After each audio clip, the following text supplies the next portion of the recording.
De aquella viene la revolución, para que se asustan será pa' mejor. Es el pueblo entero el que ya está gritando, ¡viva la revolución! Iranian nuclear weapons development. They have turned the island into a communist hellhole. The experiment in Venezuela has failed completely.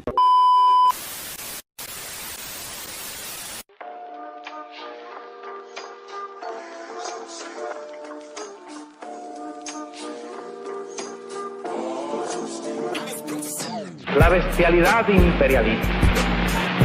Bestialidad que no tiene una frontera determinada ni pertenece a un país determinado.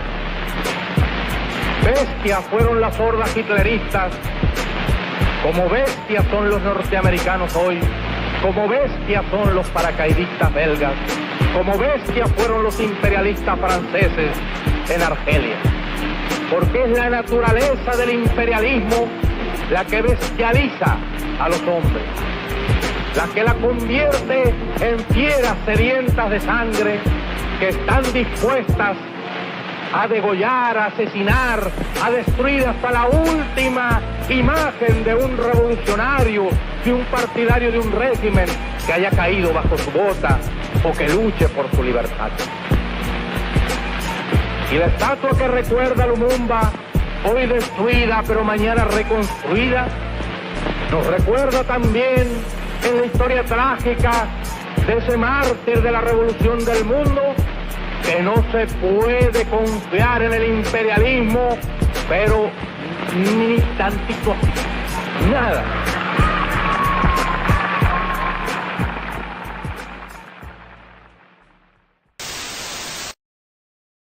دوران بزن در رو گذشته، بزنید میخورید. وای اگر خامنه ای حکم جهادم دهد، از عشق هر چهره روان چشمه آور، گل نیست ولی شهر پر از عطر گلابه، سوزانده اگر حادثه پروانه ما را، لرزانده اگر بار غمی شانه ما را، در فطرت یاران علی دو بندی نیست، در فطرت یاران علی دوست بندی نیست، جز خون شجاعانه حجر ابن عدی نیست. از مرگ چه باکی در این راه حسینی، از مرگ نترسیم چه فرمود خمینی، ما را بکشین ای دلتان زارتر از پیش، بیدار شود ملت و بیدار تر از پیش، بیدار شود ملت و بیدار تر از پیش. وای اگر خامنه ای حکم جهادم دهد، وای اگر خامنه ای حکم جهادم دهد، ارتش ما نتواند که جوابم دهد، باید که در این حادثه توبیخ شود خط، درسی بدهیم عبرت تاریخ شود خط. ای شب زدگان از صف خورشید بترسید، از سایه خود نیز بترسید بترسید، این راه که بی ره رو دگر نیست بدانید، دوران بزن در رو دگر نیست بدانید، دوران بزن در رو دگر نیست بدانید. در فکر پناهی به دنبال سرابی، در کل جهان منطقه امن نیابی، هر گوشه این خاک کنون حادثه خیز است، چون از سوی ما هرچه گزینه روی میز است، چون از سوی ما هرچه گزینه روی میز است. وای اگر خامنه ای حکم جهادم دهد، ارتش بازم نتواند که جوابم دهد، چون لشگر مختار همه منتقمانی، چون لشگر مختار همه منتقمانی، ایرانی پر جاذبه مانند کیانی، برخیز و برو خط که بغداد خراب است، چون لشگری از منتقمان پا به رکاب است.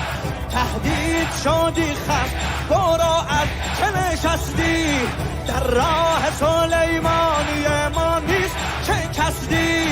حق داری اگر خست که از ما به هراسی، در حمله ما راه فراری نشناسی. امداد خدا طبق شواهد شده حتمی، پیروزی مردان مجاهد شده حتمی. از خون سلیمانی سردار به زودی برچیده شود دولت خونخوار سعود، برچیده شود دولت خونخوار سعودی. دیدی اگرچه همه بیدینیشان را، دیدیم اگرچه همه بیدینیشان را، بر خاک بمالیم همه بینیشان را، بر خاک بمالیم همه بینیشان را.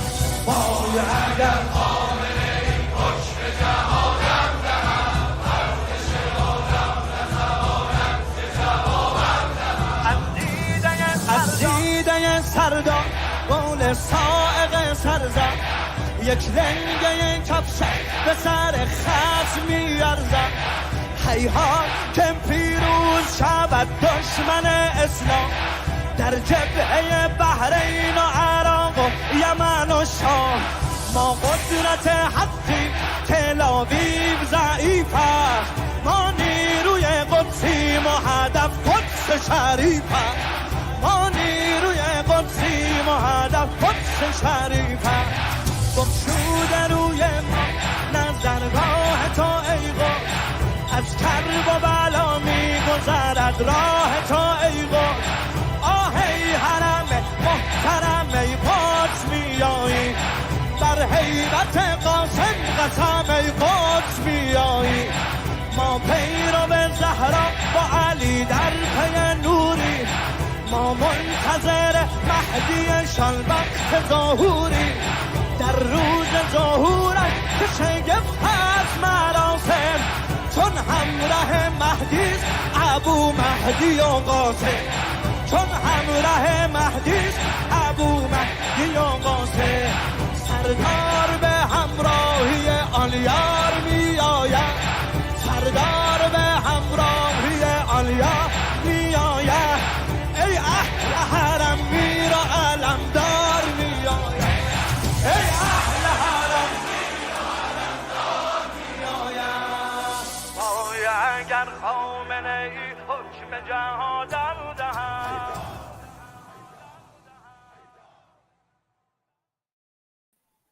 We will not be defeated in the path of Soleimani. Like the army of Muqtar, we are all avengers.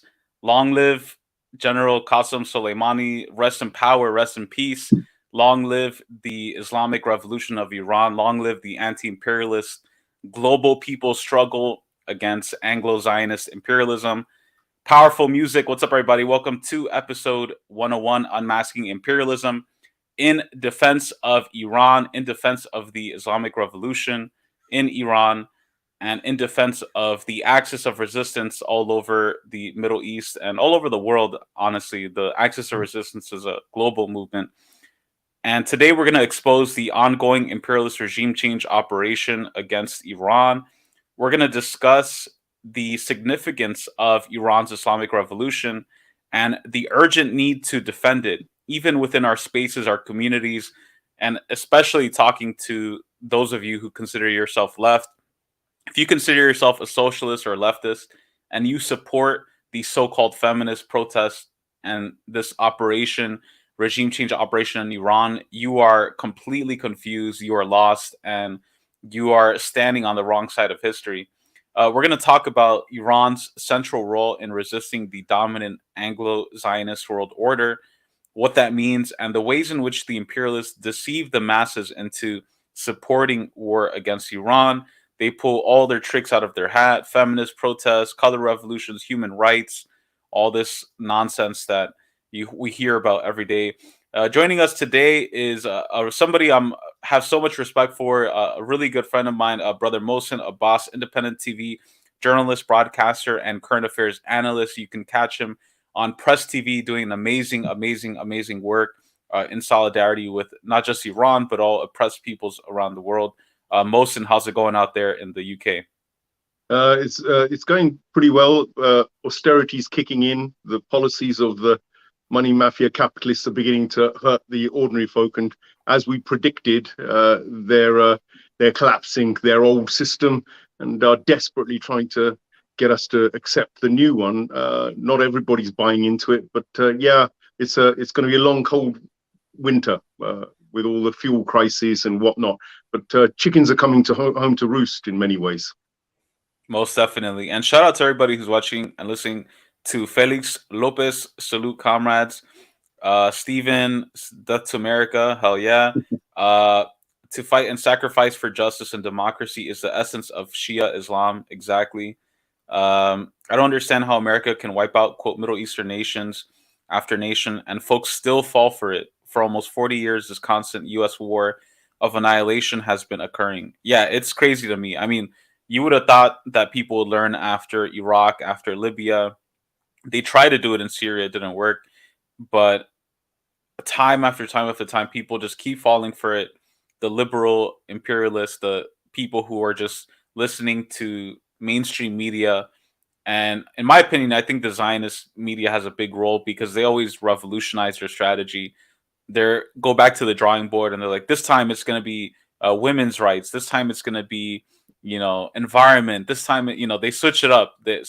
I'll give them props for that. Their sinister planning methods of regime change operation. They're experts at this, honestly.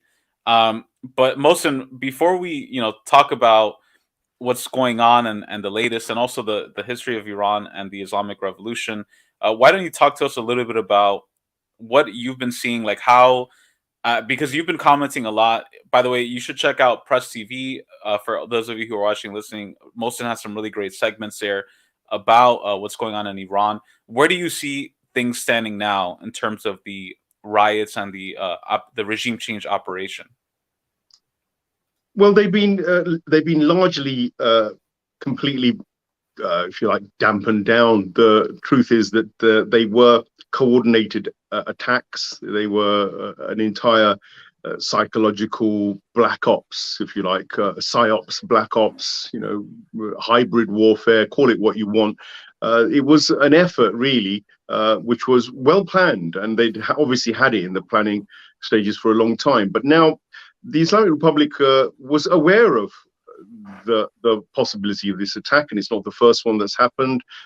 Previously, they've tried on several occasions to foment trouble on the ground, but they found that I think they had the General Soleimani assassination, which got in the way of a continued attack from their previous efforts, and the general public within the Islamic Republic basically woke up and came out en masse. And at that time, a lot of the plans that they had for regime change and doing all this color revolution business was basically stamped on by that entire movement, the outpouring of unity and the expression of disgust at the American actions of killing General Soleimani. So this was a kind of a regime change effort that was in the pipeline. It was going to happen. I think the way that the Iranians establishment has dealt with it has been very, very efficient, considering how wide-ranging the attack was. Because let's look at the reality. They triggered their ISIS proxies, so that in Shiraz you had ISIS and other places where they've been trying to create disruption by killing people in mosques. They attacked innocent civilians there. You've had the Kurdish separatists based up in northern Iraq on the borders of Iran. They were triggered at the same time to start an insurrection, potentially trying to get the Iranians, Kurdish Iranians, in the Iranian side of their area of abode to join a kind of essentially an insurrection, a revolution of their own, if you like. Then, of course, down near the borders of Pakistan, Zahedan and such places, near in Balochistan. They had their agents there, and that's again their offshoots like the Al Jundala and other proxy terrorist military outfits which the Americans sponsor. They were standing by and they were triggered. So you can see that these three forces were all initiated, as well as the MKO, the diehard, Mujahideen Khalq, basically, who are responsible for 17,000 Iranians plus being killed over the time since 1979. Others will argue it's even more than that, but that's a very conservative estimate. So they were triggered as well. Add to this people who were former Shah coteries, who were basically supporters of the former dictatorial imperialist regime that the Shah ran. Those people are still lurking around, combined with perhaps this is where the threat and the danger was. They used all of these forces, but under the cover of people who were ordinary protesters as well, who were protesting maybe economic crisis, normal people who wanted to just see the present government make life easier in some respects, because don't forget, Iran is under the worst economic sanctions initiated by the Americans and the West that the world has ever seen. I don't think there's been a case in history where such huge economic terrorism in the form of sanctions has been enacted. So Iran was faced with a kind of, if you like, a perfect storm, because they had all these normal protests triggered partly by the case of the so-called case of the hijab, Mahsa Amini, and that was their cover. Mahsa herself was Kurdish. It's almost like they knew she was going to pop off, or who knows whether they actually. You don't know how these deaths are going on. Nobody knows exactly how she may have died. They may have triggered this death. These days, people don't get it, that actually, these intelligence agencies and the deep state has got methods of killing people as and how they like. So if she was part of a Kurdish anti-Iranian movement, and then she's a perfectly young woman, had other issues, health issues in the past, but this one was essentially a heart attack she basically died of. And it's interesting that everything was ready this is what kind of gives it away, that within matter of hours and a day or so, you saw an entire psyops, you saw an entire media campaign, an entire range of activities that began in terms of agitation and creating protests, which were not just spontaneous, they were engineered. I mean, they were so well engineered that, of course, they went off simultaneously in several areas. And in the entire Western media seemed to be surprise, ready to take up this case of Mahsa Amini and the case of her hijab. And this is the same media which ignores Palestine, of course, and killings every day by the Israelis. It's the same Western media which manages to, whitewash atrocities in Yemen on a daily basis, with millions suffering. And I won't go into it in more detail, but you can see that if they wanted to trigger real concern, they would be doing it for these other human rights cases where Saudi Arabia, their proxy, their ally, is involved, or in the cases, in the other similar cases where they, like Israel, another one of their kind of partners. I wouldn't even call it a proxy. It's more like their master these days. Mm-hmm. But the reality of these has to be taken into account, because why is it that the Western media was able to coordinate so rapidly? How was it that the Western proxies like the Al Jundala and the ISIS and the MKO were all suddenly able to be mobilized so rapidly? How was it that the so-called reformist or the protest movements on the ground were latched onto? It was like Ayatollah Khamenei has said, it was a very well engineered and coordinated exercise of disruption and chaos, and an effort to really also ultimately make Iran look terrible. They know they can't overthrow the Islamic government through these kinds of actions. The people in Tel Aviv, the people in Washington and London know well that they can't do that. They know that 80% of the population in Iran, at least, if not 90 or more, is fully behind the idea of an Islamic republic, the Velayat-e Faqih system. There may be these people in Tajrish, in the posh, rich areas of northern Tehran, or other middle-class, West-oxified wannabes who love their TikTok and want the materialist dream and the American dream, and they want the Iranian dream to be the American dream. I'm not sure that all Americans achieve anything like an American dream. If I was to go down to Baltimore and ask the people down there who don't even get medical aid and who can't even make ends meet through the great hyper-capitalist mechanism that's there, yet these Iranians want their own people to adopt that kind of system, based on what? Hundreds of Western American sponsored television channels, Iran International to name one, pumping out propaganda, pumping out materialist ideologies based on the arts and cultural psychological operations that are poured into Iran specifically by American intelligence agencies using, whether it's Hollywood, Bollywood, whatever. There is an entire, if you like, campaign that has been ongoing, and it came together in this. And what I think has happened is that the Iranians have shown that they are more than capable of dealing with it, mainly because the majority of the Iranian public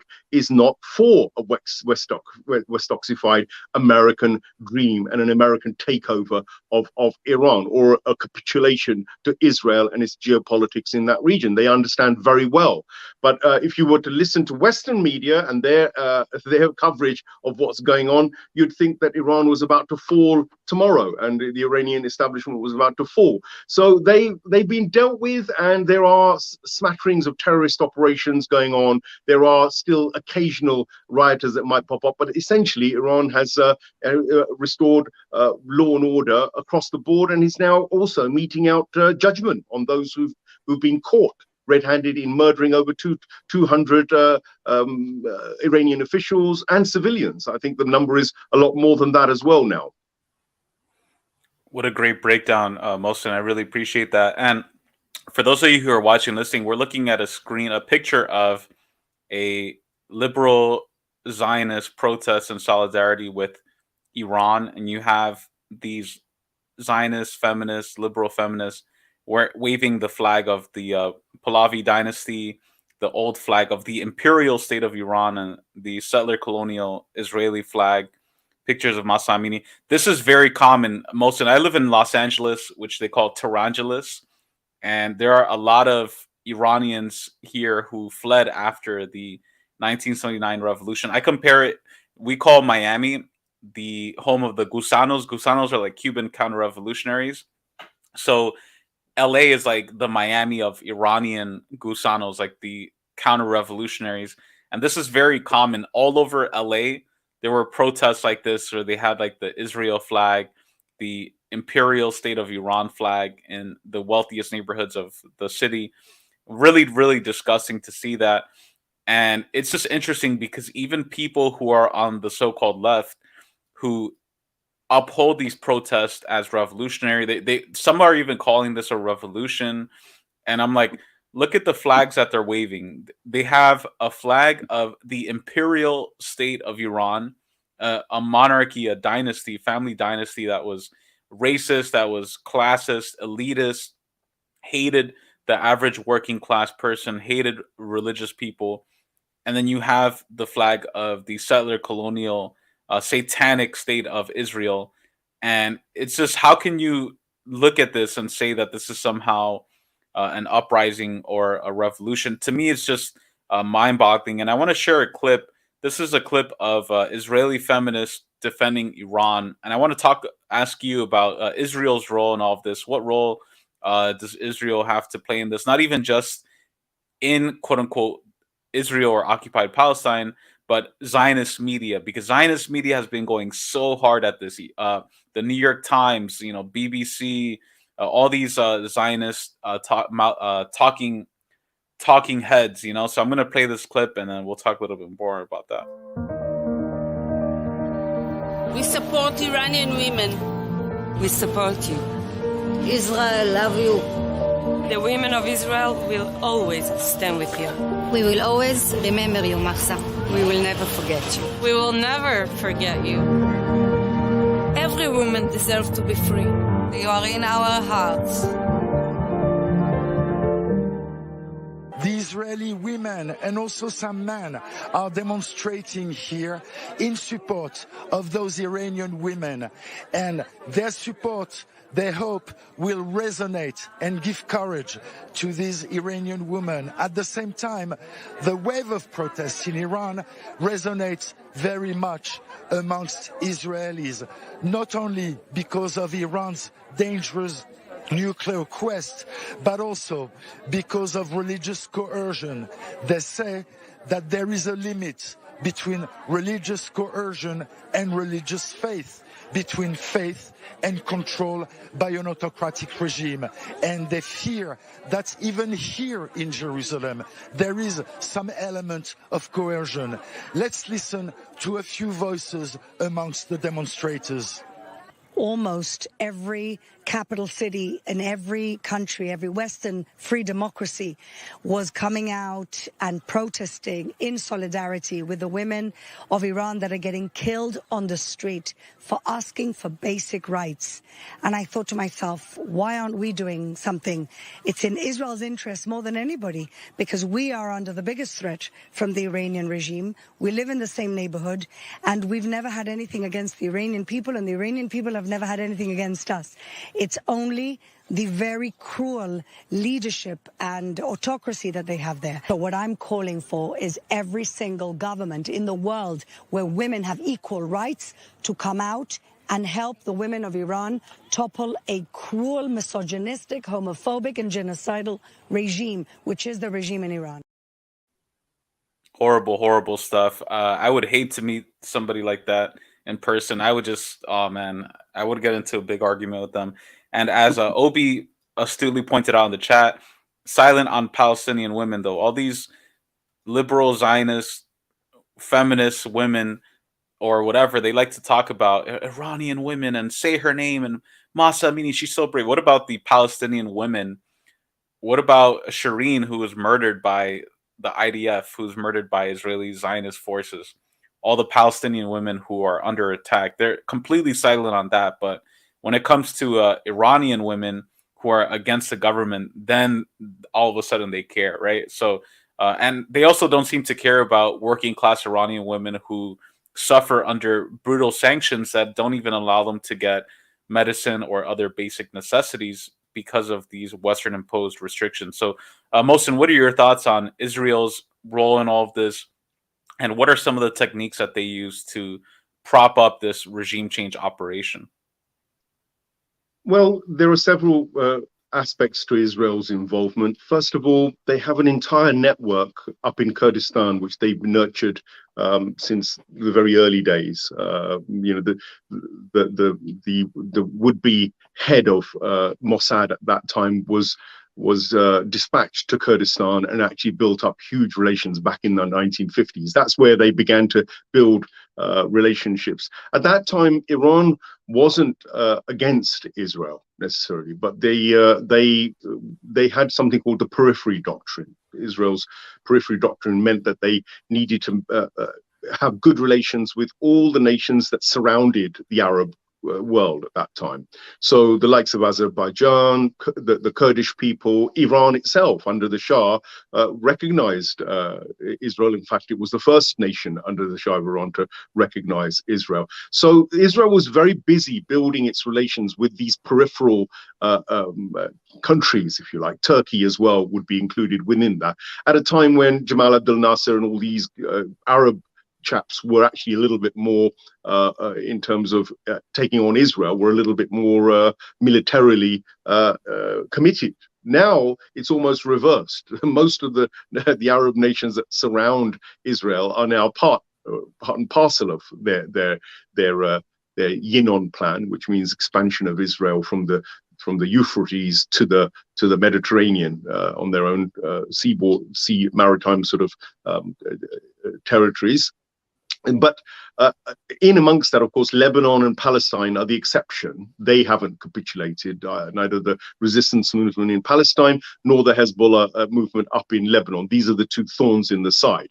But Iran has come out, of course, after the Shah as being the major, if you like, champion of the oppressed. And the Palestinians were very close to the heart. The Palestinian cause was very close to the heart of Ayatollah Khomeini, and he initiated the Al-Quds Day, and he actually gave lots of moral support and also pledged all sorts of other support. And that support over time has evolved into really, with the likes of Islamic Jihad. The truth is that Iran has got very fraternal relationships with much of the resistance. And it's that fraternal relationship which has gone to the point where now the resistance in Palestine is taking on a spiritual form, a spiritually inspired form. It's taking on a real passion ever since the March of Return, the complete expose of the Oslo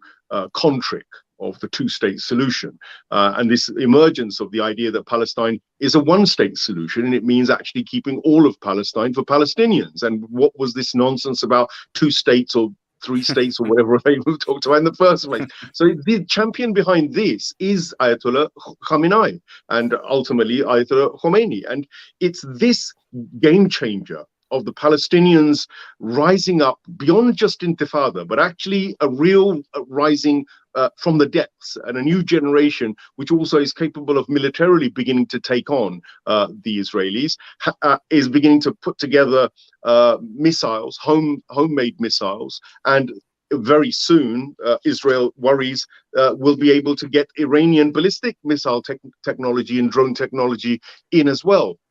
And I think this is what's making Tel Aviv and their Unit 8200 and all their Mossad agents very, very nervous. And what they've done is they've decided that they cannot just now deal with Iran's friends in the area. For instance, Hezbollah, they can't even deal with them. A small force of Lebanese soldiers defending their lands defeated Israel twice. The invading Israeli army was sent scuttling back into Israel with their tails between their legs.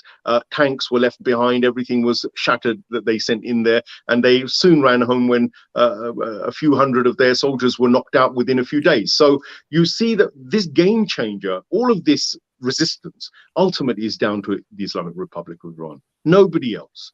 Not the Qataris, not the Saudis, not anybody else. The Islamic Republic of Iran is what is causing Israel its nightmares. So Israel, of course, already was quite keen on having its operatives, Mossad operatives in Iran. They had many that they could recruit from the old Shah days. They had people who were, in there, against the Islamic Republic and the system.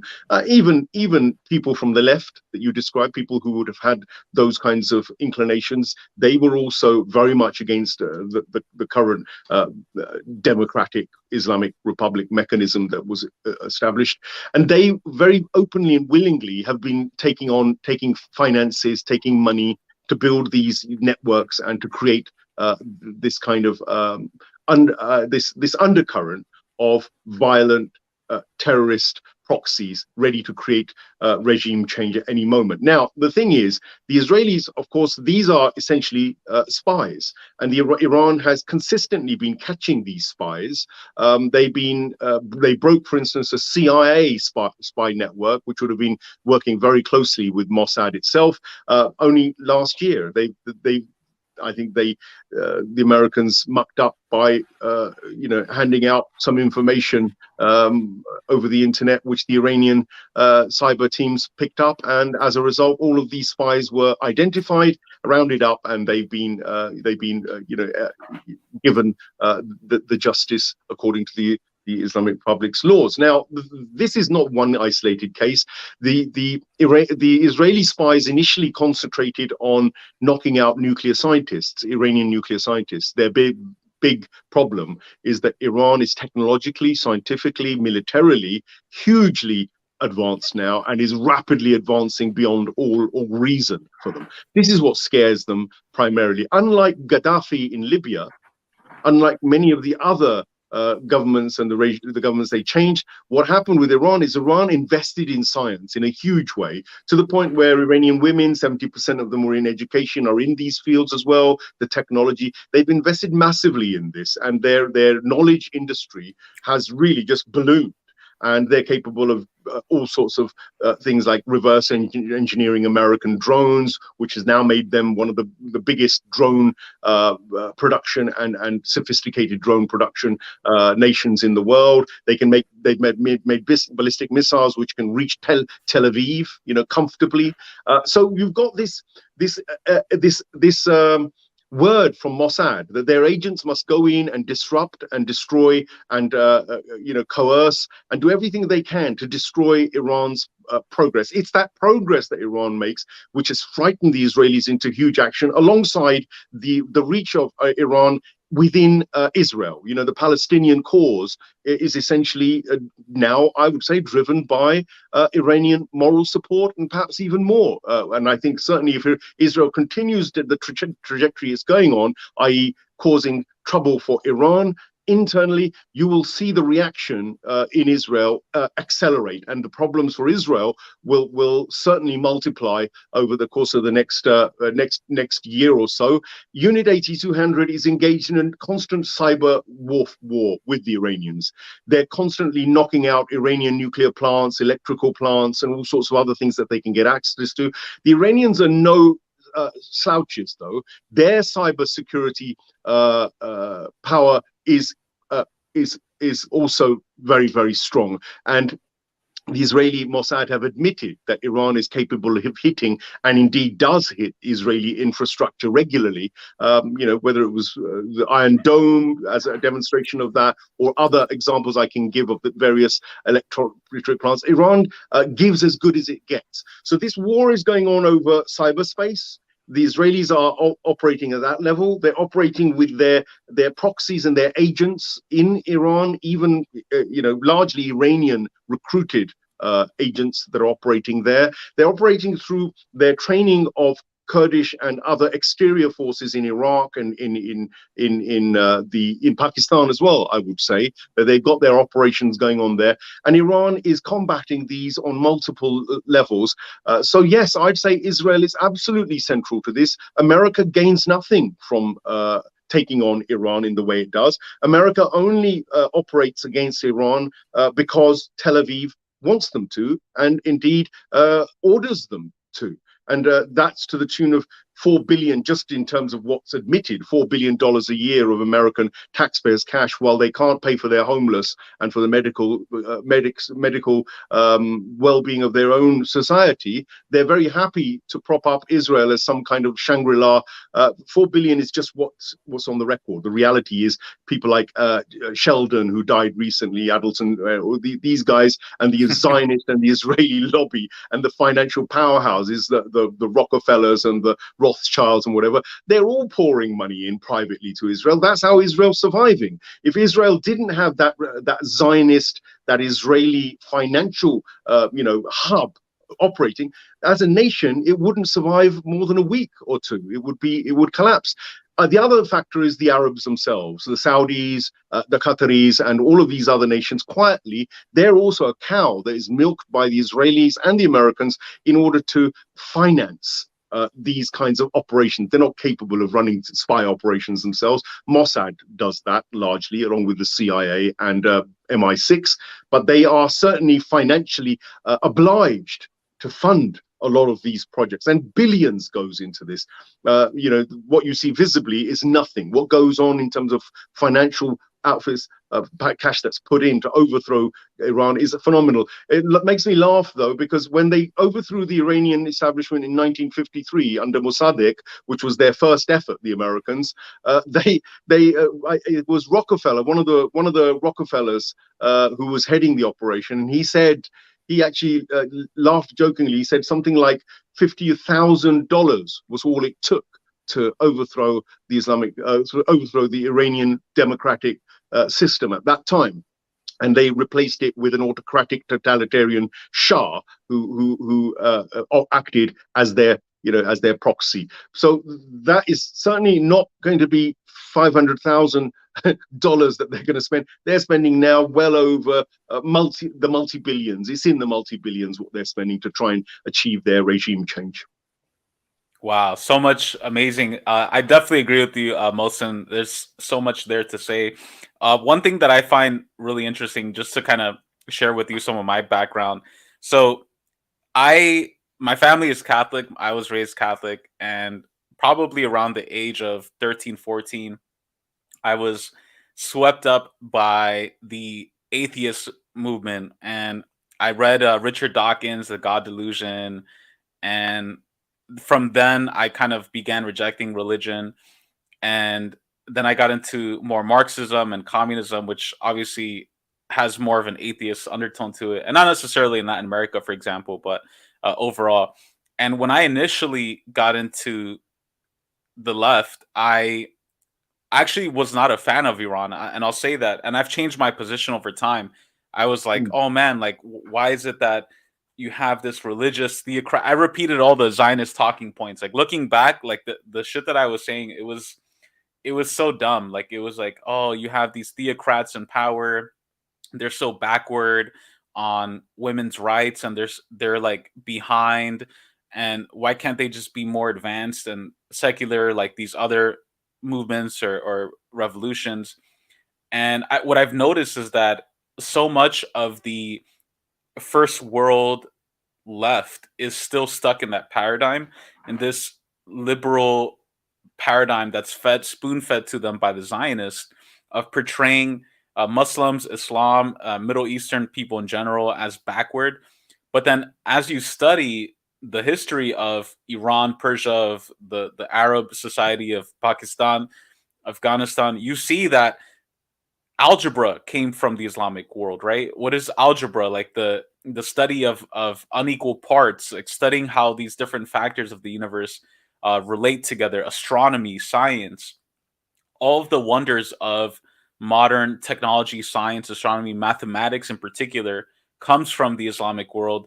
And not only is the Islamic world so much more advanced than we get in mainstream media and Zionist media, but it's able to provide so much knowledge and information about forces around the world that go by thousands of years. And so later on, as you know, I still consider myself a Marxist and a leftist, but I recently finished reading the Quran. I don't know if I told you, Muslim. I recently finished reading the Quran. I read the Bible. I read the Old Testament, New Testament, and the Quran. I just wanted to read all of the Abrahamic texts. By far, the Quran, to me, even though it was shorter, sweeter to the point, it was the most powerful. You could read the Quran right now, and it was revealed, obviously, you know, in the 600s, but you read it, and especially Surah al-Baqarah, you read it, and it's talking about things that are happening today, about the deception and how the evil satanic forces in the world, like the Zionists, deceive the masses. And interestingly enough, like there's this expression, I don't know if you've heard it, but like, I've come to know God through the devil, through evil. And in many ways, seeing what the Zionists do with their deception, how they bomb the Palestinians every day, how they do these high level schemes, like even just looking at, like, I was looking at this picture, like Sheldon Adelson, who's like one of the top Zionists, you know, he died recently. Yeah. And just seeing how many billions of dollars of his wealth went to murdering Palestinians and supporting this satanic army of the IDF, like that to me is just evil. And that's something that where I found that Marxism was very limited in explaining, and it was very like very cold, and it just is not the correct analysis for understanding. And I found that the Islamic understanding of evil, and especially in particular Iran's interpretation and Ayatollah Khomeini and his analysis of evil, it just perfectly captured what it was. Like these deceivers who not only who portray Iran and Palestine as like backward and reactionary and this and that, and themselves as superior, when in reality it's the reverse. You know, you have like these Islamic civilizations that have been creating a wealth of knowledge for a millennia, and all they do is know how to destroy and steal and deceive. and it's just in every essence, it's just like a mirror reflection of what reality is, the great deception, and so that have found to be really interesting, where in my conversations with these more liberal feminist Zionist type who consider themselves socialist, like they just don't understand that. They're kind of stuck in that version that I was in maybe 10 years ago, where I'm like, oh, Iran is a theocracy backward, and they just aren't educated as to like what is political Islam is, what Shia Islam is, like what resistance politics in Iran is. And so I just quickly want to play a clip. This is an interview with Ayatollah Khomeini shortly after the revolution, in the context of the Iran, the hostage, quote unquote, hostage situation of the embassy, where he talks a little bit about his worldview. And so I just want to quickly ask you about, like, what is the worldview, the world outlook of the Islamic Revolution, and what makes it different and important to defend, in particular when talking to people who consider themselves progressive or anti-imperialist. So I'm just going to play this and we'll talk a little bit more about that. President Carter accuses your government of practicing terrorism and says that your regime will be held accountable if those U.S. hostages are harmed. The 35 million people of Iran are terrorists? Ask Carter. You interpret politics like this? You call our people terrorists? I have heard what Carter says of them, and it doesn't make sense. He says they are not students, they are bums, mobs, they are terrorists. You know these as terrorists? This is an insult to students and people across the nation. You consider our people terrorists? You understand them of politics? Is that we are a nation of terrorists? We are Muslims. This is an insult. Imam, President Sadat of Egypt, a devoutly religious man, a Muslim, says that what you are doing now is, quote, a disgrace to Islam. And he calls you, Imam, forgive me, his words, not mine, a lunatic. I know that you have heard that comment.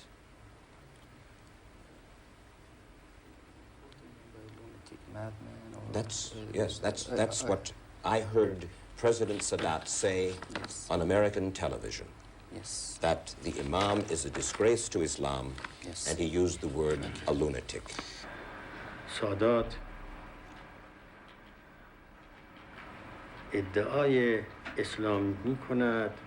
states he is a Muslim, and we are not.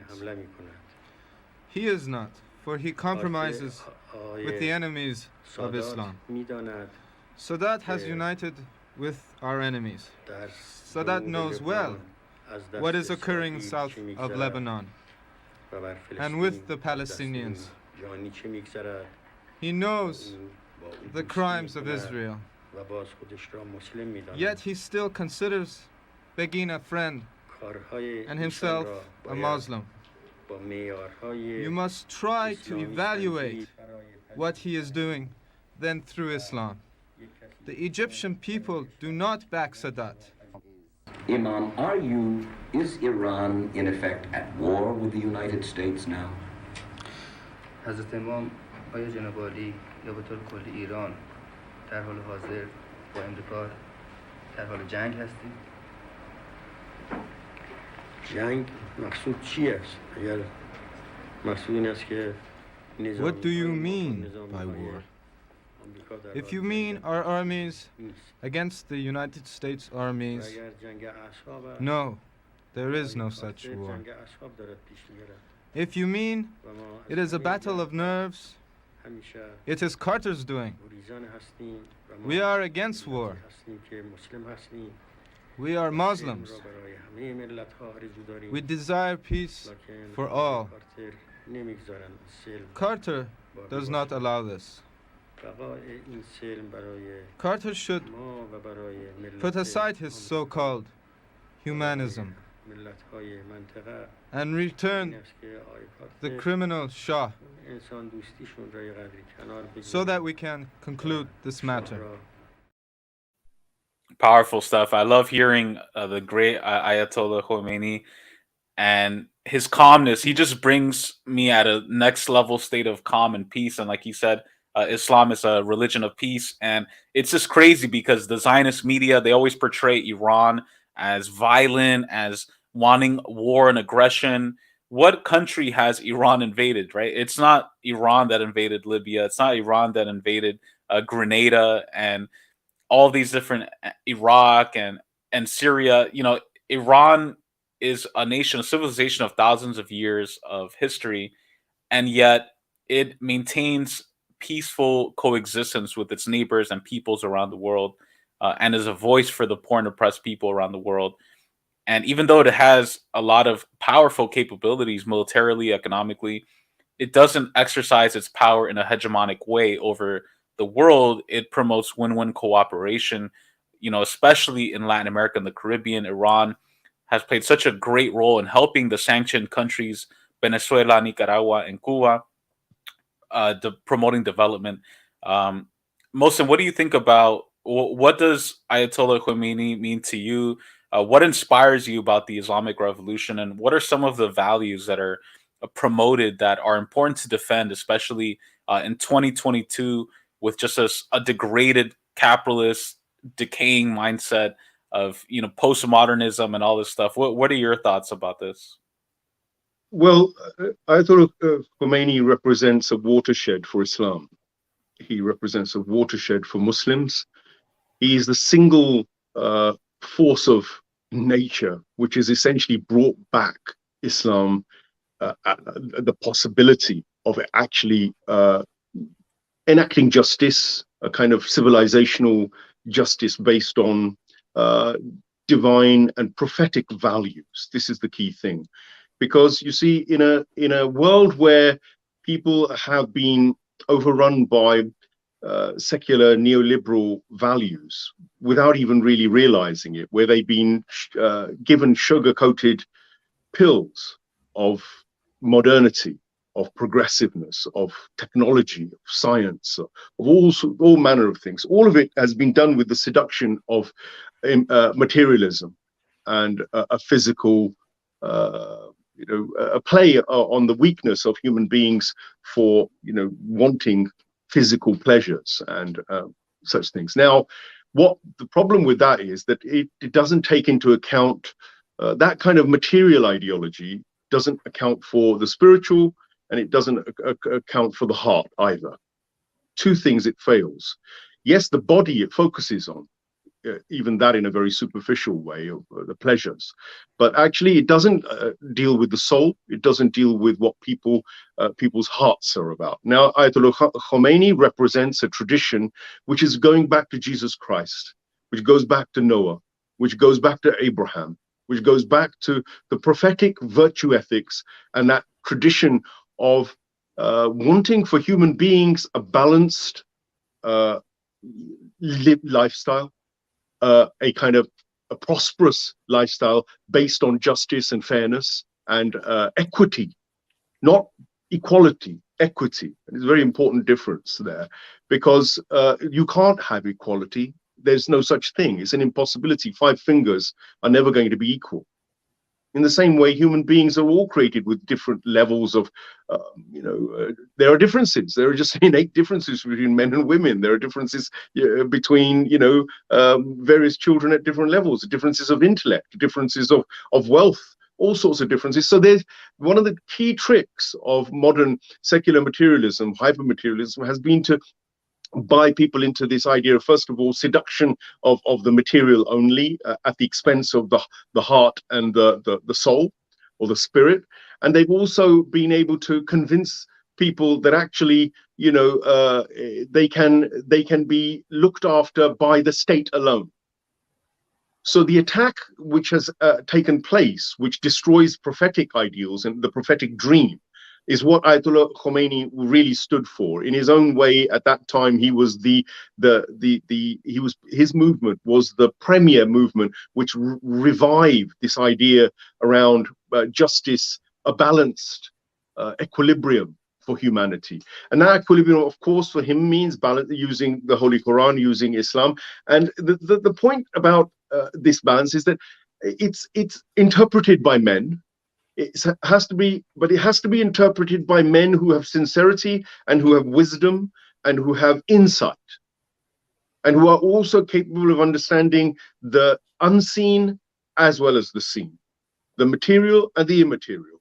Ayatollah Khomeini comes from that tradition of urafa and irfan and scholasticism, which is the jurisprudence side of it.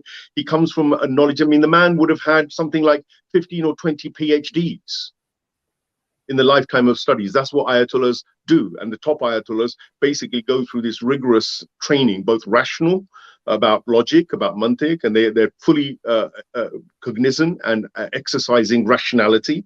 They're also taught metaphysics. They're taught about the unseen world and realities that we don't understand. All of this is rooted in the Holy Quran. And the revolution of Iran represents an Islamic revolution, not an Iranian revolution. For Ayatollah Khomeini, it's very important. It's not a Shia revolution either.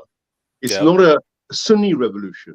It's not a revolution for the Iranian civilization or the Iranian people. It was a revolution for him, which was based on these prophetic values, this prophetic dream, and reviving that prophetic dream in a world which was now lost and immersed in immorality, hedonism, secularism, naive stupidity, based on an imbalanced dream sold to them by the Americans, through the Americans, by the money mafias, that actually somehow money and material would solve their problems. But it hasn't. If we look at the American dream and look whether it's solved any of their real issues, divorce rates, I could quote any number of statistics and compare it even to Iran, and you will find divorce, you will find destruction of family, you will find mental health issues. Whether you want to ask me in terms of whether they can even define what a woman is now, the reality is where they've taken us is a state of confusion, chaos, and absolute imbalance with their secular neoliberalism. Yet they're insistent that not only have they inflicted the Western world with it and infected the Western world with it, taken God out of the equation, leaving behind a huge God-sized hole in the hearts, minds, and souls of human beings in the West, and they've not replaced it with anything. They've not given anything in replacement of God. They've said that the state would look after them. The reality, the state can't, and it doesn't. And what you've now got is multiple illnesses, but psychological illnesses, particularly emotional illnesses, destruction of the family unit. The fundamental thing which makes a society strong and what Islam pushes for is a really balanced family. So mother, father, children, focusing on that unit, giving them real wholesome, natural environments. You see, the left has missed the point on this particularly, and that's where when you talk about the left, they are particularly criminal in terms of destroying this, and they use equality. What I said at the beginning is the weapon of equality. That word equality is used to blind them. Let's talk about the word equity, and let's talk about equilibrium. Let's talk about balance. Let's talk about the nature of man. Where are the studies within all these fine researches that are done amongst, the Western universities? Where are the studies which get buried underground about the impact of LGBTism or the impact of feminism on society at the moment? Where are the studies on the impact of neoliberal hypermaterial attitudes? You see, those things get relegated away, and what you end up with is this kind of drum roll for the money mafia to sell, and they've turned us into what? Consumption and production units, because they only see us as the material. They don't care about our hearts. They don't care about our minds. Our mental state. They don't care about our spiritual, soulful states. So therefore, they are inadequate in the solution they're giving as a civilizational, option for the future. Only Islam, actually, ultimately, which is a culmination and a combination of all the previous books, whether it's the Christian Zabur or whether it's the Injil or the Jewish Torah. Islam and the Quran, all they are is a reminder of that fitra, the human nature. And Ayatollah Khomeini, this is why I see him as so phenomenal in what he did, because his vision was not based on nationalism. You see, that's another ism that we've been thrown. It's another red herring. It's another division basis. Any kind of ism of that kind, racism, you know, the ethnicity-ism, feminism, you know, LGBT-ism, all these isms they create are designed primarily to divide us and to atomize our societies. Now, Islam is not about atomization. Islam is about collective moving together. It's about sharing. It's about giving. It's about generosity. It's about mercy. It's about love. But all of that has to be done, enshrined within the square of justice. Now, they won't talk to you about justice within the neoliberal circles because they don't like that word. They'll talk about equality and they'll talk about all these other things. Try and talk to them about justice. They won't go there. Yep. So what is a just order? I want a conversation about justice, and this is what the Islamic Revolution is about. It wants a conversation in the world about what justice stands for. And in Iran, they're trying to create that justice system under duress. They've been sanctioned. And so that's not an excuse. There is still corruption. Yes, there's elements of corruption. And Ayatollah Raisi is one of those who's been rooting it out in his role as the head of the judiciary prior to becoming president. And there were a lot of people. Ultimately, human beings have bad habits and they want the material greed as well. Now, any system that is evolved will always have to deal with that. But Islam has a ready-made template, Ramiro, and this is what worries the Zionists. It worries the money mafia, because when you have a ready-made template that can come in and be put in, and if a just leader and a man with resources and finances gets hold of that vision, he will enact it and he will destroy usury. He will destroy the atomization of the family. He will destroy the divisions that are created based on ethnicity and whatnot. He will create love, peace, order, prosperity, financial as well, material, but he will balance it with the spirit and the wider, context of Islam. So in the policies of education, we wouldn't have education systems which are just geared towards the corporate companies' interests. The children will be raised in a way which first and foremost is wholesome for them as human beings, as people who have agency and who are entitled to their rights in this world. You wouldn't have them doing jobs or gearing up for jobs which the corporate world of Elon Musk and Bill Gates and whatnot are creating for them. That's not who should be dictating what our children are about. Islam has to go this way. Agenda 2030 was rejected by Iran, and I think it's one of the greatest things that Ayatollah Khamenei has done in his time, that he stopped that invasion of this entire agenda, a very organized agenda for atomizing and destroying the whole of the world's kind of natural fitri inclination. Iran has a duty now and an obligation to carry that forward and to create a dream which is counter to the hyper-materialist, secular, Zionist, money mafia dream. This is the purpose of the Islamic Revolution, and this is what Imam Khomeini saw and actually laid the roots. It's up to the Iranian people and the thinkers and their intelligentsia to understand what that dream is that he had and to turn it into a reality. They're doing it in many areas, but I would say that Iran has a lot to do in terms of education, restructuring the education system away from the old secular education system which dominated, but to actually somehow be able to merge that with the natural religious sciences, the metaphysical sciences, the spiritual aspect of life as a whole, and the material, to bring them all into harmony and to synchronize that. This is a responsibility they carry. Environmental policies, not the green agenda, which is just designed for corporates to transfer the old carbon energy destruction of the world into a new kind of lithium-based cobalt, led destruction of the world, and actually label it as green. Nonsense. The Prophet Muhammad, peace be upon him, would have given Iran a template. The template he would have said to the Islamic Republic and to the world is that, look, there are these environmental sustainable zones. He had himas. He created these conservation areas. No trees were to be cut, no animals were to be hunted there, and the water and the environment and everything and the mountains were meant to be left intact so that they would continue a sustainable resource for the people. These templates I'm talking about all exist. The education system he had, what was it? Imam Hassan, Imam Hussein, Imam Ali, Imam Fatima, Salamu alayhi, his family, his close family. They learned how? They learned by watching the character of the Prophet.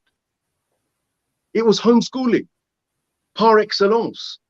And within that, there was science was taught, all sorts of things were taught. This is a challenge I throw to the Muslim world as well. You're copying and aping secular liberal ideas around education and around environment and all these things. Yet in your own house, you have all of these alternatives which the Prophet has left you, but you have not explored them because you were so enamored by, and so we're stoxified by Western imperialism and colonialism that you've forgotten to go back and respect the tradition which the native Indians would have had, the traditions of being close to nature, the traditions which the old school, wherever you go, the tribes in the Amazon would have had.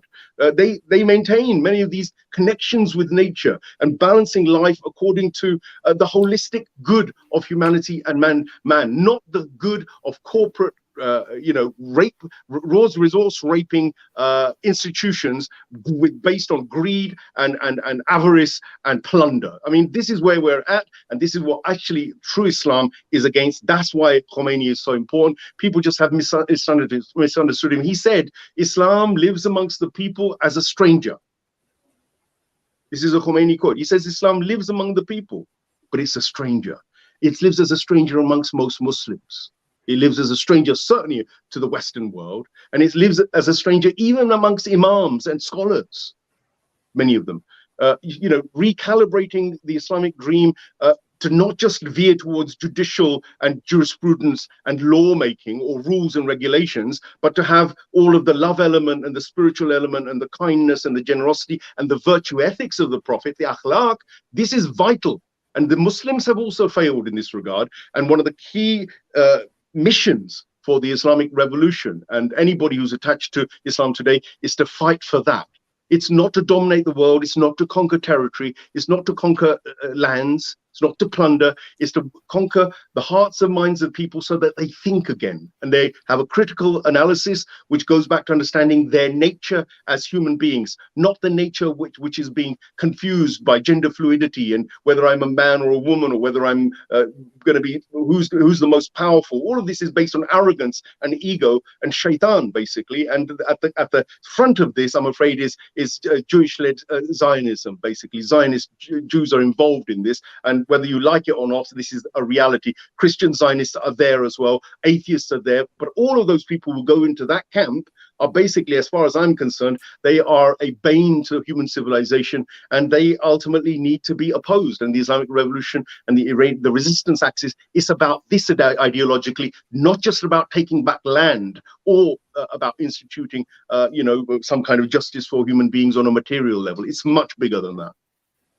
Powerful, man. I just got goosebumps hearing all of that. And as Felix Lopez says in the chat, preach, brother Mohsin. Most definitely, I couldn't agree with you more. And especially when you were talking about the Islamic revolution is not just an Iranian revolution. It's not just a Shia revolution. Like this picture that we're looking at, this is, of course, Ayatollah Khamenei and one of my favorite presidents, Mahmoud Ahmadinejad, with the president of Nicaragua, who's still the president today, Daniel Ortega, who was the leader of the Sandinista revolution. Nicaragua's Sandinista revolution, which was an indigenous socialist movement, was simultaneous with the Islamic revolution in 1979. These are brother revolutions that very much promote the same values, opposing Western decadence, opposing usury and imperialism and finance capitalism. And even though they are worlds apart, even though Nicaragua comes from a more Catholic socialist point of view, Nicaragua's Sandinista revolution is very much inspired by the Islamic Revolution of Iran, and to this day maintains very, very good relations with Iran. And so I totally know what you mean about that. This is not just an Iranian movement. This is a global movement. And I think more people are really embracing this around the world. And especially, it's just interesting where you were mentioning too, that the contradictions within the Muslim community. Like the other day I was watching the show, again, I try not to watch Netflix that much, but sometimes I'm just too tired. I want to rot my brain a little bit. There's a show, Dubai Bling on Netflix, and it's about these like wealthy Emiratis who live in Dubai, and it's just like seeing the decadence and like all the clothes that they wear. Like they're worshiping another god. They're worshiping the Zionist entity. They're just in a whole different mindset. So I definitely know what you mean. Even though they call themselves Muslim, the Iranian Muslims who defend the revolution and just people who defend the Islamic Revolution in Iran have more in common with like a peasant in Nicaragua who's Catholic but is against Zionism, is against usury, promotes family and maintaining tradition, than these so-called Muslims in UAE who are wearing Chanel and live in skyscrapers. So I definitely know what you mean about that. It's such a great point. But Mohsin, I know you do have to head out because you have to do an interview right now. Any final thoughts you want to say before you head out? I'd say that there's a quote from Imam Ali al-Islam which hangs over the United Nations rather hypocritically by them. Yeah. But it says, your brothers, your brother in faith is one kind of connection, but your brothers in humanity are the other one that you've got to take care of. Broadly speaking, that's not the exact quote, but transliterating it. And I'd say that today what's necessary is people not to is to drop egos, to drop dogma, doctrine, and open our minds. If we're looking for truth, and if we want real solutions against oppressors and against tyranny and against tyrants, it's actually going to be the collective minds of all of us coming from different angles. And that could be anarchists, it could be intellectual anarchists, it could be Islamic thinkers, it could be socialists who are who remember still what real traditional society is and might remember the original sort of socialist values. Now the thing is, we all need, I think, to work collectively and to build think tanks, to develop better ideas, to create a real clear picture of what our dream is. Because what we're up against is, as Iran has seen, a very powerful cultural, psychological, and material and military and technological assault. It's an assault on all humanity. The World Economic Forum, the World Trade Organization, the World Bank, the Bank of International Settlements, all of these guys, the US state, the British state, all the compliant states that go with that mechanism. This is a unified system. And I think the first thing is to recognize that this system is a modern day cult, a religion of sorts. They have an ideology, they have doctrines, they have their priests, they have their way of rolling things out, and they are methodically trying to destroy the world through Malthusian eugenicist agendas, through contaminating the earth with their greed, and through contaminating nature through that greed as well. And I think that we are, from an Islamic point of view, we were appointed as khalifas on this earth, as the guardians, the custodians. Man's job is vicegerent on this earth, to look after this garden. It's not to destroy it. And I think that all of us collectively have to, whether you want to use the label of Islam, I don't care. Whether you want to use the label of socialism, use whatever label you want, but go for truth. And for truth, it requires critical inquiry, and it requires looking deeply at everything and not looking superficially, and to put aside your prejudices, put aside your preconceived notions, open your minds to other brothers and sisters who are part of that resistance, and to work together, to unify and to work together and to discuss everything that needs to be done. And the program for humanity, you do need a clear alternative. People largely like to be led, but we want them to become thinkers, and for that you need to not only give them the critical tools to train the youngsters with how to analyze and how to reason, but also you need to be able to give them some kind of vision. Don't force them, but you've got to say, to where are we going? Okay, you want me to destroy the system that exists now, the hypermaterial, secular, neoliberal monstrosity that's emerging. You want me to destroy this. So what's the alternative?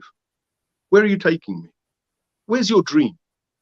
We need to work on clarifying what that dream is. The socialists have lost the initiative on that regard. I look at it, the Labour Party, I look at all of them. They've all been infiltrated one way or another, and they've lost a lot of the mandate that they may have had. The Muslims, those who are following the imperialists, and other weird ideologies that have penetrated them, they're lost. They have no idea. They either want Sharia law and impose, and they've got no idea of where the psychology of people is. You know, Islam and the Prophet did not do this. They looked at the situations, they worked with people. There was a clear direction as to where he wanted to go. And when he had a state, he was capable of rolling it out. But he had the template, he had the idea.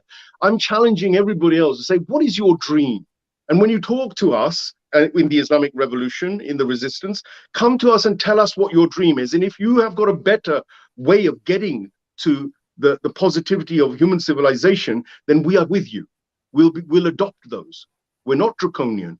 We are open-minded and we are logical and we are rational. This is what Ayatollah Khomeini represents, and we represent that sort of thinking, critical thinking, approach to how we should shape the world. And we must have a vision, a dream. And if we don't actually make that clear to the new generation and to the other people, then they're just going to automatically, by default, follow the dream that is being imposed on them by the corporate hegemonists.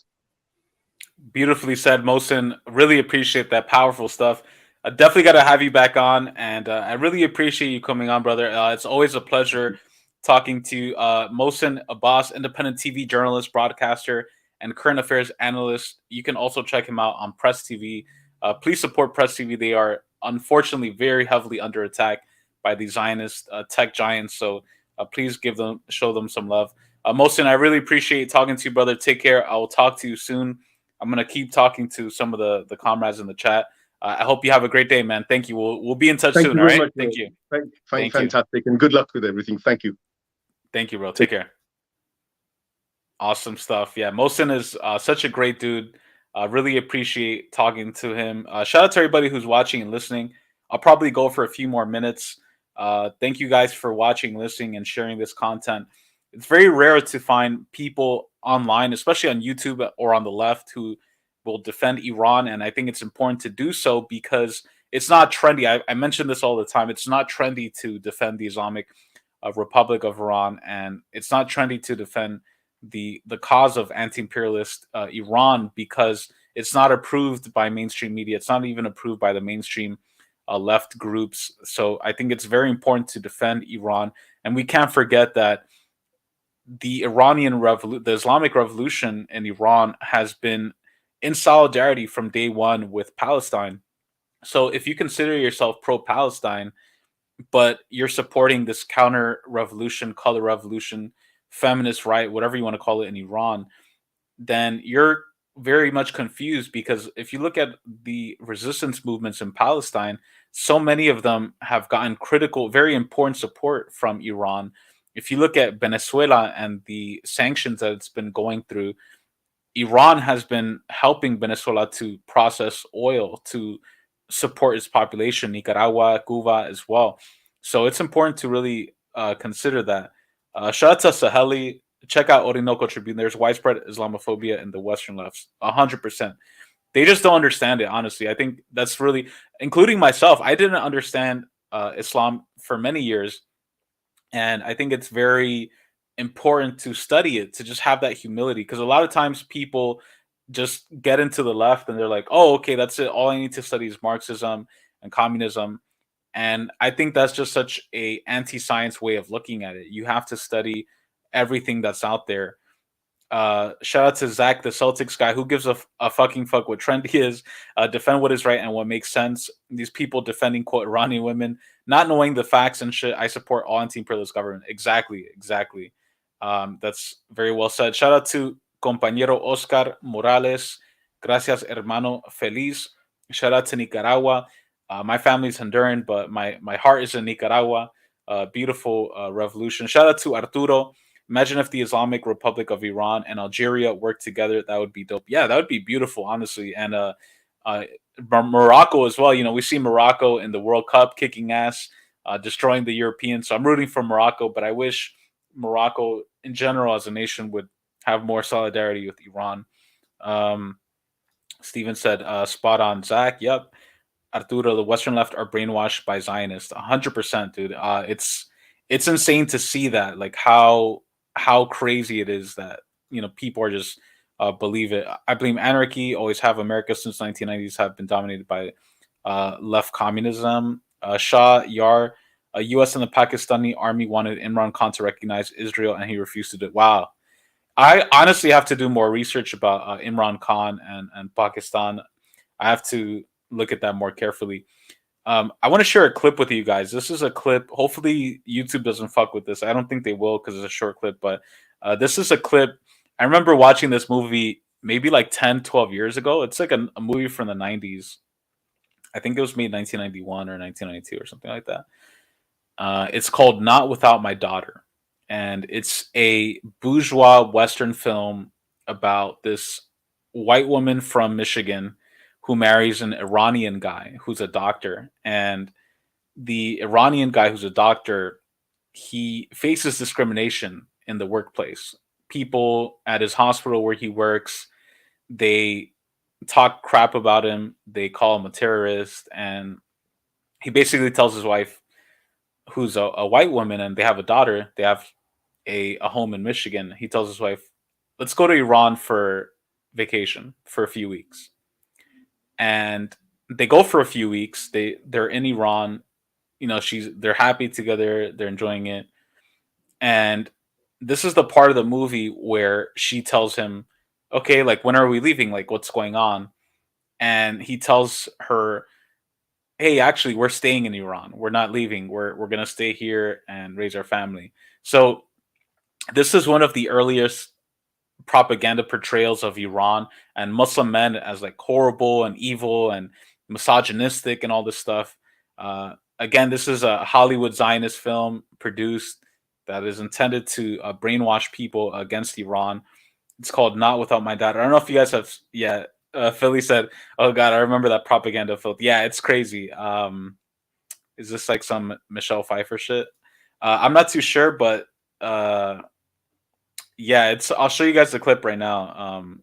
It's pretty crazy. This is where a lot of this imagery comes from. Like, people, damn, I almost fucking hurt my arm. People in the West have to realize that a lot of the images we have of Islam or socialism or communism are based on Hollywood films. And that's unfortunately the power of media and films, that they are able to shape your mind. So I'm going to play this and we'll see some of the parallels today with the so-called feminist uprising in Iran. How could you not take care of the passports? Didn't somebody tell you about this, Moody? How could you let this happen? It's a mistake. Nobody thought about it. Well, then we'll go to the airport and we'll tell them we didn't know about the 3-day requirement. Maybe they'll just let us through. And if not, we'll just sit there and we'll wait for the next flight. I don't know how to say this to you. We're not going back. We're staying here. What do you mean? How long? I want to get a job here. In a hospital. What? I want us to live in Iran. No. There's nothing for me in America. No. What, are you crazy? We're Americans. Your daughter's an American. Moody, honey, you're upset about your job and everything. I understand that. We're going to go back today and we're going to fix it. I want Mahtab to grow up here. No! I think she should become a Muslim. No! No! You lied to me. You lied to me. You held the Quran and you swore to me that nothing was going to happen. Mommy? You were planning this all the time. You lied to me. Mommy, aren't we going home today? Yes, we are, honey. I want you to go downstairs and I want you to say goodbye to everybody. All right.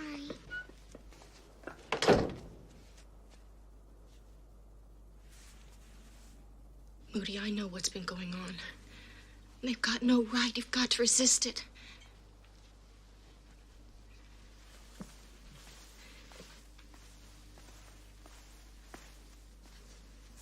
Moody, I know how much you miss your family, how guilty they make you feel. I know the kind of pressure they're putting on you.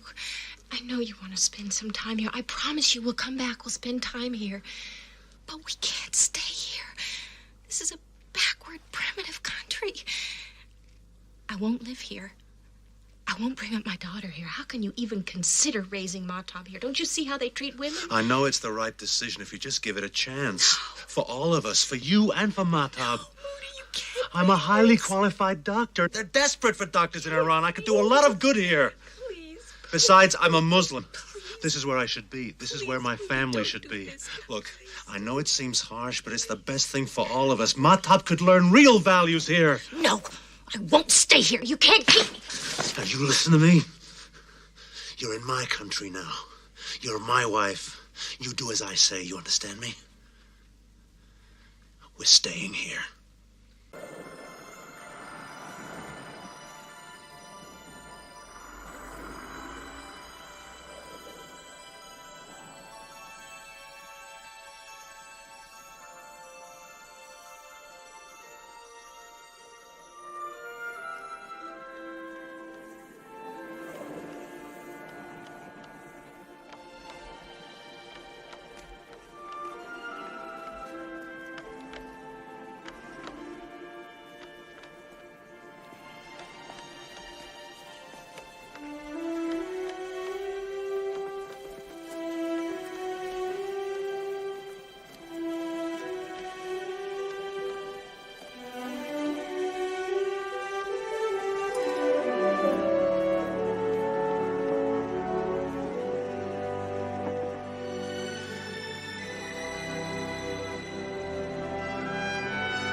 We're home, baby. We're home.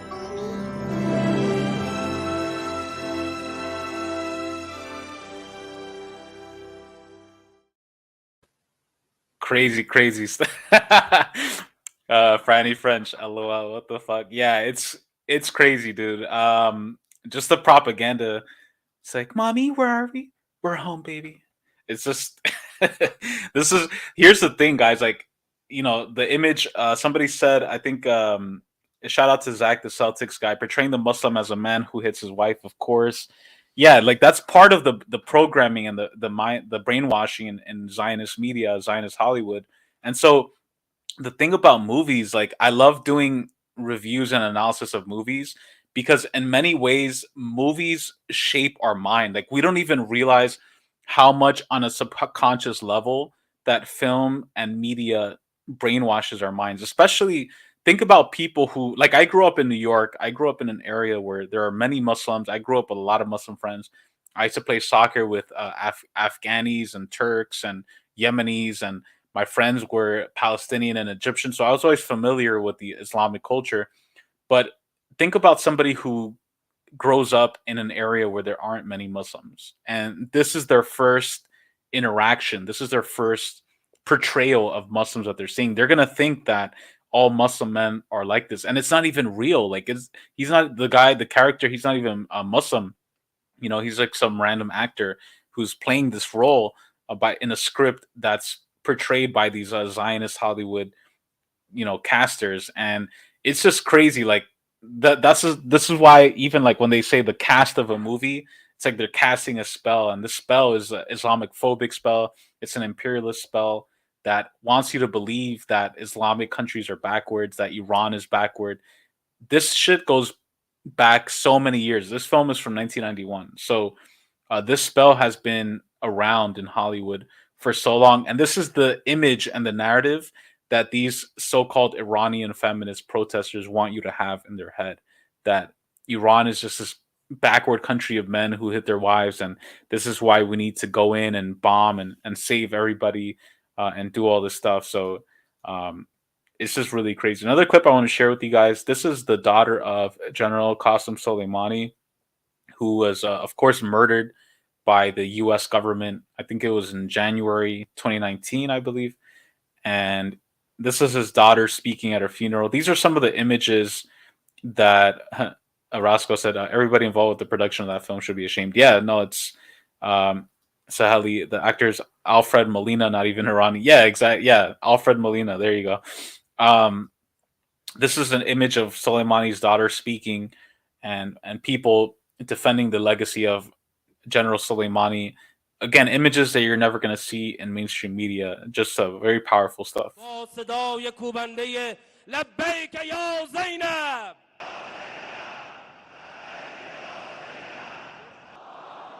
آمریکا و صهیونیسم بدانند شهادت پدرم موجب بیداری بیشتر فطرت انسانها در جبهه مقاومت شده و روزگار آنها را تیره و تار و خانه‌های عنکبوتی آنها را فرو خواهد ریخت. به دیوانه که خود نماد جهل و بازیچه دست صهیونیسمی، خیال نکن با شهادت پدرم همه چیز تمام شد.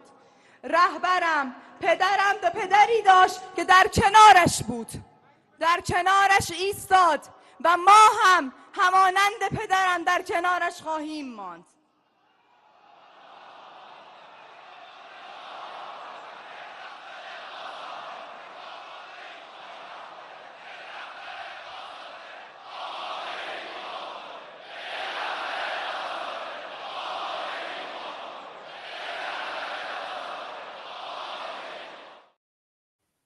Beautiful stuff. And here's another clip of pro-government Iranians defending the revolution at a funeral for two security forces who were murdered by terrorists in Iran.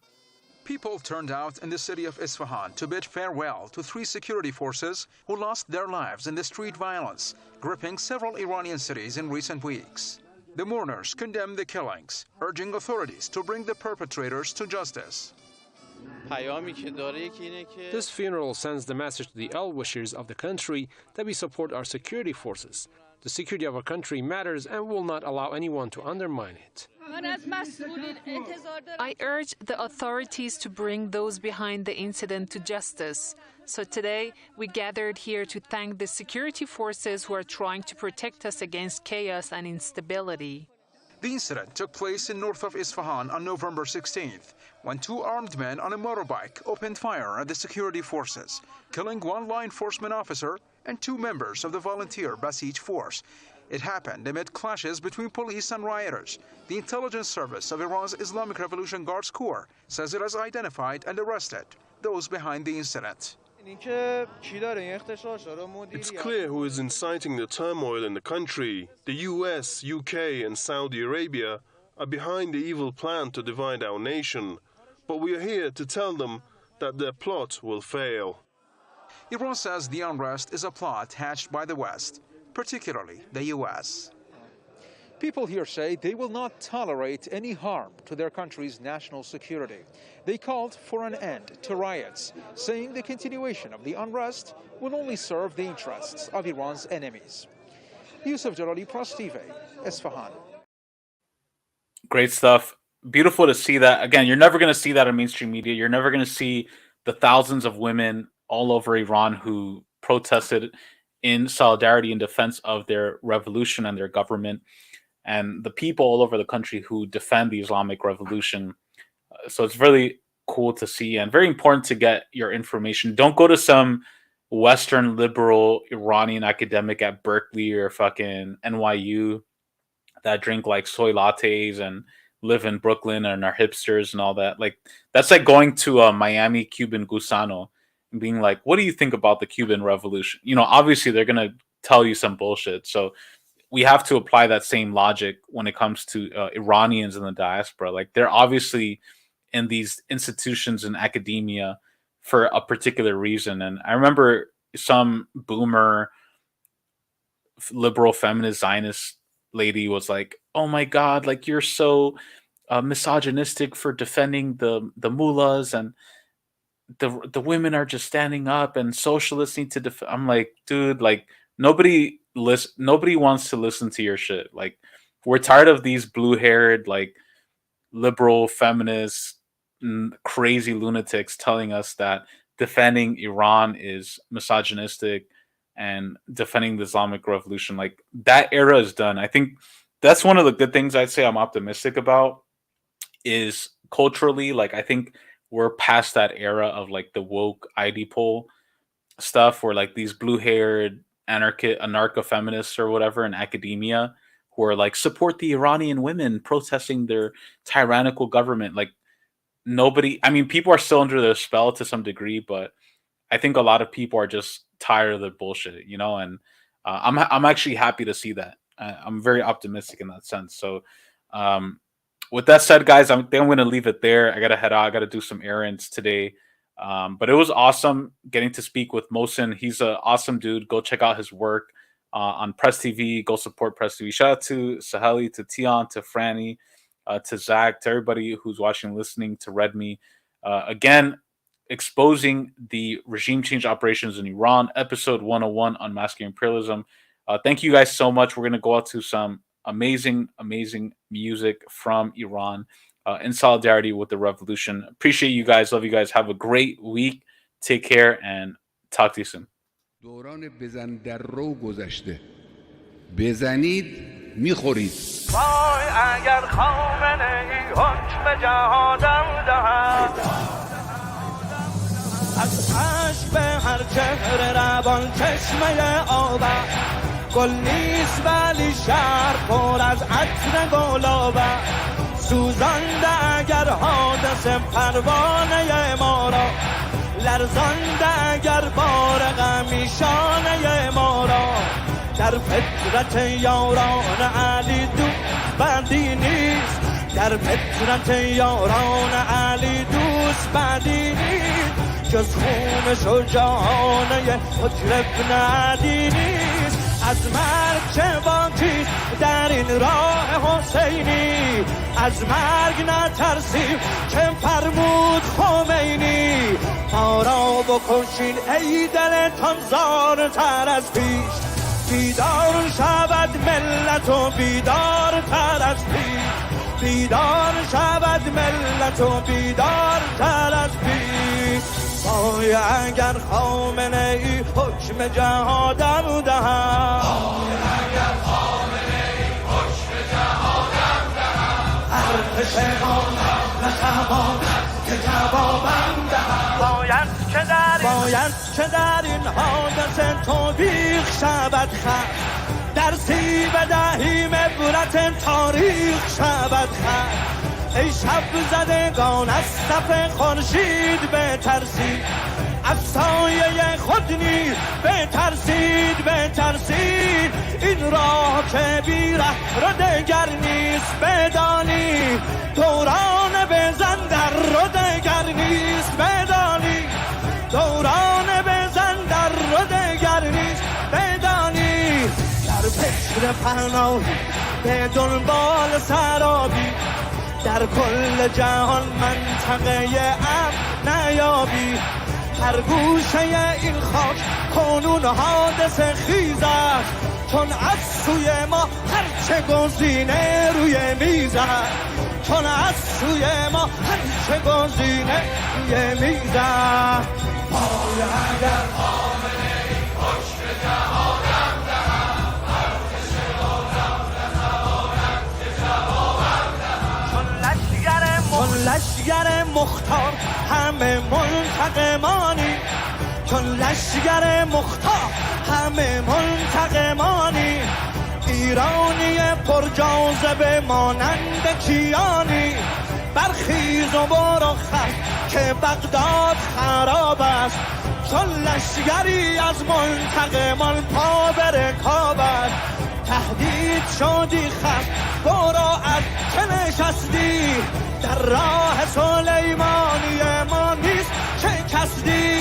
حق داری اگر خط که از ما به هراسی در حمله ما راه فراری نشناسی امداد خدا طبق شواهد شده حتمی پیروزی مردان مجاهد شده حتمی از خون سلیمانی سردار به زودی برچیده شود دولت خونخوار سعود برچیده شود دولت خونخوار سعودی دیدی اگرچه همه بیدینیشان را دیدیم اگرچه همه بیدینیشان را بر خاک بمالیم همه بینیشان را بر خاک بمالیم همه بینیشان را وای اگر خامنه ای حکم جهادم دهد ارتش آدم نتواند که جوابم دهد از دیده سردار گل صاعق سرزد یک لنگه کفشک به سر خط هیهات که پیروز شود دشمن اسلام در جبهه بحرین و عراق و یمن و شام. ما قدرت حقی تل‌آویو ضعیف است، ما نیروی قدسیم و هدف قدس شریف است، ما نیروی قدسیم و هدف قدس شریف است. بگشوده روی ما نظرگاه تو ای قدس، از کرب و بلا می‌گذرد راه تو ای قدس. آه ای حرم محترم ای قدس میایی، بر هیبت قاسم قسم ای قدس میایی. ما پیرو زهرا و علی در پی نوری، ما منتظر مهدی شان وقت ظهوری. در روز ظهورش که شگفت از مراسم، چون همراه مهدیست ابو مهدی و قاسم، چون همراه مهدیست ابو مهدی و قاسم. سردار به همراهی آن یار می آید، سردار به همراهی آن یار می آید. ای اهل حرم میر و علمدار می آید، ای اهل حرم میر و علمدار می آید. اگر خامنه ای حکم جهاد